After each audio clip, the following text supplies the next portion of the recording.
My YouTube channel. और आज हम देखने वाले हैं किश्नर का चैप्टर नंबर 6 रेजिस्टेंस एक्सरसाइजेस। तो ये हमारी डेफिनेशन है, any form of active exercise in which dynamic और static muscle contraction is registered by an outside force applied manually और मैकेनिकली। तो ये डेफिनेशन समझते हैं सबसे पहले। तो रेजिस्टेंस एक्सरसाइज से साफ साफ ये चीज पता चल रही है कि जो इंसान है वो अपने आप तो सारे काम कर पा रहा है, बट अब उसको कुछ बाहर से फोर्स चाहिए ऐसी जिसके अगेंस्ट उसकी मसल्स वर्क करें। ठीक है, रेजिस्टेंस चाहिए उसको, तो वही है रेजिस्टेंस एक्सरसाइजेस। अब इसमें जो रेड पेन से मैंने लिखा हुआ है ना, उसको डीपली समझना है, बाकी सब हमें समझ में आ जाएगा। एक्टिव एक्सरसाइजेस का मतलब है कि अपने आप वो कर पा रहा है। एक्टिव एंड पैसिव एक्सरसाइजेस होती हैं। एक्टिव होता है जब पेशेंट अपने आप अपने सेगमेंट को मूव कर सकता है। ठीक है, तो वो एक्टिवली कर पाएगा तभी तो हम उसको और बाहर से रेजिस्टेंस देंगे ना। इन विच डायनेमिक और स्टैटिक मसल कॉन्ट्रैक्शन, डायनेमिक और स्टैटिक मसल कॉन्ट्रैक्शन का मतलब है कि हमारे 3 तरीके के मसल कॉन्ट्रैक्शंस होते हैं। ठीक है, पहला होता है आपका कॉन्सेंट्रिक कॉन्सेंट्रिक, तीसरा होता है दूसरा होता है आपका इसेंट्रिक। ठीक है, और थर्ड वन होता है आपका आइसोमेट्रिक। आई होप ये आपको थोड़ा बहुत पता होगा।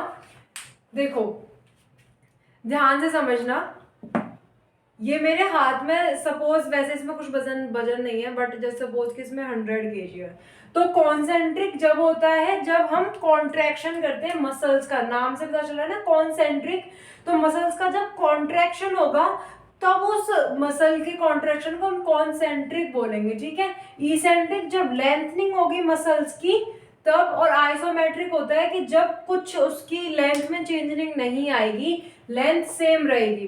तो जैसे सपोज कि ये 100 kg का मार्कर है मेरा और मैंने इसको इस तरीके से पकड़ा हुआ है। तो अब जब मैं अपने बाइसेप्स को ऐसे कर रही हूँ तो ये क्या हो रहा है, यहाँ पे कॉन्सेंट्रिक कॉन्ट्रैक्शन देखने को मिल रहा है, और फिर मैं जब नीचे जा रही हूँ तो इसेंट्रिक कॉन्ट्रैक्शन देखने को मिल रहा है। तो यहाँ पर ये डायनेमिक हो रहा है ना, डायनेमिक मसल कॉन्ट्रैक्शन हो रहा है। ठीक है, मसल छोटी हो रही है फिर लंबी हो रही है, छोटी हो रही है फिर लंबी हो रही है। तो ये था हमारा डायनेमिक मसल कॉन्ट्रैक्शन। अब बात आती है स्टैटिक की। स्टैटिक का मतलब होता है कि वो मूव नहीं करेगी। ठीक है, स्टैटिक मतलब जहां पर थे वहीं की वहीं रहेगी। तो ये मेरा 100 kg का मार्कर है, ये मैंने ऐसे हाथ में पकड़ा हुआ है। तो ये जब मैंने हाथ में पकड़ा हुआ है तो रेजिस्टेंस तो प्रॉपरली नीचे की तरफ फोर्स लग ही रही है, लेकिन जो मेरी मसल की लेंथ है वो सेम रह रही है। तो यहाँ पे कौन सा कॉन्ट्रैक्शन हो रहा है, आइसोमेट्रिक कॉन्ट्रैक्शन। लेकिन ये भी एक तरीके की रजिस्टिव एक्सरसाइज है, बिकॉज मेरा हाथ दुख जाएगा, और लिटरली मेरा हाथ दुख गया, बिकॉज 100 kg का मार्कर पकड़ना is not a easy deal. ठीक है, तो ये इस तरीके से आइसोमेट्रिक और इसेंट्रिक कॉन्सेंट्रिक कॉन्ट्रैक्शन जो है आपके डायनेमिक और स्टैटिक मसल कॉन्ट्रैक्शन कराते हैं, is resisted by outside force. जो मेरा 100 kg का मार्कर है, this is a outside force ना, ऐसे पकड़ के रखने में कोई दिक्कत नहीं हो रही, बट ये जो आउटसाइड फोर्स मैंने लगाई है इसकी वजह से मुझे रेजिस्टेंस फील हो रहा है, अप्लाइड मैनुअली और मैकेनिकली। मैनुअली इन सेंस कि मैं खुद अपने हाथ से अपने हाथ को दबा रही हूँ, तो मैनुअली मैंने दबा दिया, बट जब मैंने मैकेनिकली या फिर कोई ऐसी थेराबैंड या कोई ऐसी वो जो मॉडलिटीज होती हैं उससे रेजिस्टेंस दिया, वेट कफ से रेजिस्टेंस दिया, तो वो हमारा जो है रेजिस्टेंस एक्सरसाइजेस को करवाने में हेल्प करेगा। ठीक है, तो अब देखो इससे फायदा क्या होता है, इसके बहुत सारे फायदे हैं। बेनिफिट है सबसे पहले इसका greater bone mineral density, improvement in balance, because muscles की वीकनेस से क्या होता है कि मसल्स वीक हो चुकी हैं, उनकी स्ट्रेंथ जा चुकी है। तो जब इंसान अपने डेली टू डेली के काम भी करेगा ना तो उसको फटीकनेस फील होगी, और जो है पेन फील होगा, वीकनेस फील होगी, फॉल की चांसेस इंक्रीज हो जाएंगे। तो यहाँ पर इस वजह से हमें रेजिस्टेंस एक्सरसाइजेस कराना जरूरी भी हो जाता है, ठीक है। तो बेनिफिट हमें यहाँ पर देखने को मिल रहा है कि इम्प्रूवमेंट इन बैलेंस, जिसकी वजह से उसका फॉल के चांसेस रिड्यूस होंगे, उसकी स्ट्रेंथ ऑफ कनेक्टिव टिश्यूज जैसे कि टेंडन, लिगामेंट्स, इनकी स्ट्रेंथ इंक्रीज होगी, बिकॉज वो जब हम कोई भी रजिस्टेंस एक्सरसाइज कर रहे हैं तो हमारे जो टेंडन और ये कनेक्टिव टिश्यूज हैं वो बार बार ट्रेन हो रहे हैं, ठीक है, अगेंस्ट दैट फोर्स, तो वहां पर उसको स्ट्रेंथ मिलेगी, ठीक है। Improve capacity to repair and heal damage tissues, तो because of the blood supply increase होगी उस जगह की, पूरी बॉडी की, तो वहां पर हील और रिपेयर की जो परसेंटेज होंगी वो ऑटोमेटिकली इम्प्रूव हो ही जाएंगी, ठीक है। तो अब जो है हम नेक्स्ट चीज समझते हैं इसके अंदर, ये एलिमेंट्स हैं रेजिस्टेंस एक्सरसाइजेस के, एलिमेंट्स मतलब कि जान रेजिस्टेंस एक्सरसाइजेस की 3 चीजें हैं, स्ट्रेंथ, पावर और एंडोरेंस, ठीक है। ये तीनों जो टर्म्स हैं, समथिंग आपको डिफरेंशिएट करने में थोड़ी सी मुश्किल होती है, इसीलिए ध्यान से समझना बहुत।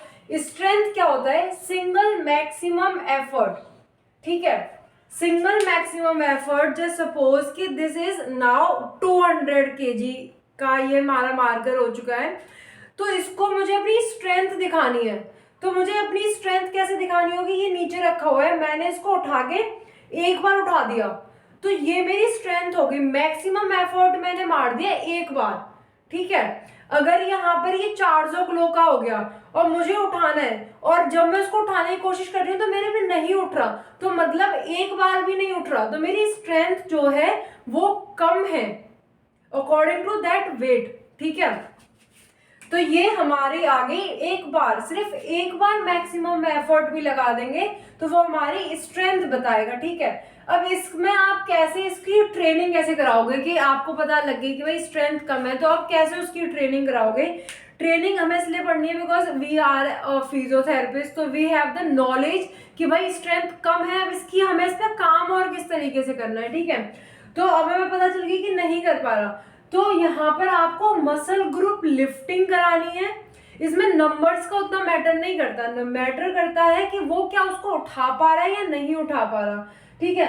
तो आपको उसको लिफ्टिंग करानी है, नंबर्स कम कर दीजिए, बट जो वेट है वो ठीक होना चाहिए, ठीक है। वो आप बाद में प्रोग्रेस करेंगे वेट में, फिर उसकी स्ट्रेंथ के साथ साथ एंड्योरेंस, वो सारी चीजें आ जाती हैं, लेकिन अभी सिर्फ हम स्ट्रेंथ समझ रहे हैं, तो सबसे पहले स्ट्रेंथ की ट्रेनिंग देखते हैं, ठीक है।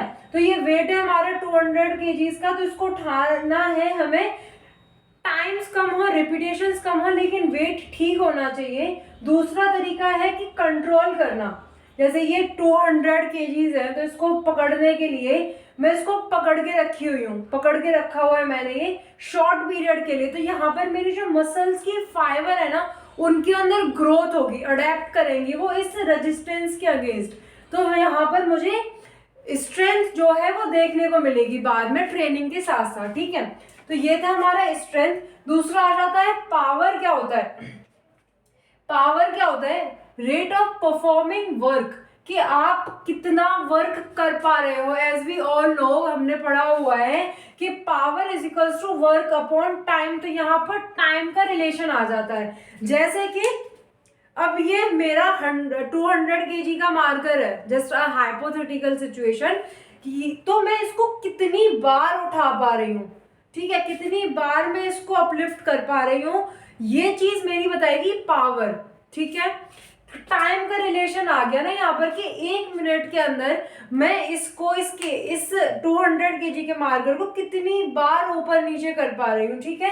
तो this is called power. And muscle endurance जो है ये होता है आपका कि आप किसी भी काम को कितनी देर तक कर पा रहे हो या कितनी रिपीटेशंस तक कर पा रहे हो।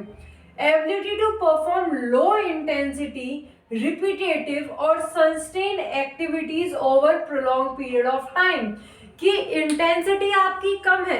अब इसका 2 kg वेट नहीं है, इसका वेट 50 kg है, बट मैं इसको कितनी देर तक कर पा रही हूँ, घंटा 1.5 घंटा, मैं कितनी देर तक इसको उठा पा रही हूँ, वो मेरे एंडोरेंस को बताएगा, ठीक है।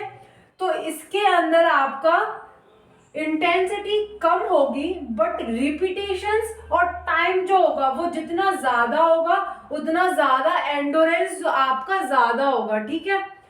फिर आते हैं पावर के ऊपर। पावर इन सेंस कि आप किसी काम को कितनी बार कर पा रहे हो, ठीक है। फिर है स्ट्रेंथ, सिंगल मैक्सिमम एफर्ट, कि एक बार ही सही लेकिन आप कितनी बार कितने वजन को उसको उठा पा रहे हो, मैक्सिमम एफर्ट कितना लगा पा रहे हो, ठीक है।